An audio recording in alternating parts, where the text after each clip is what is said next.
Magandang araw mga kamugaway. Dito ako ngayon sa MBC. Naglakad-lakad kami dito kasama ng aking mga anak mga kamugaway. Ito sila ngayon mga kamugaway. Lalakad sila.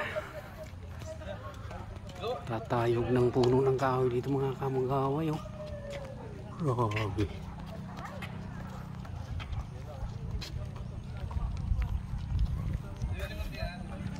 Yun ang dalawa, Sister Dory at saka Sister Emily.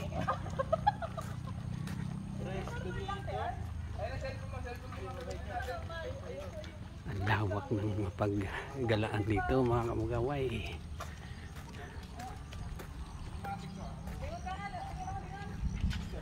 At malakas ng sikat ng araw mga kamugaway. Maraming puno mga nakatanim dito. Okay, thank you for watching. Bye bye.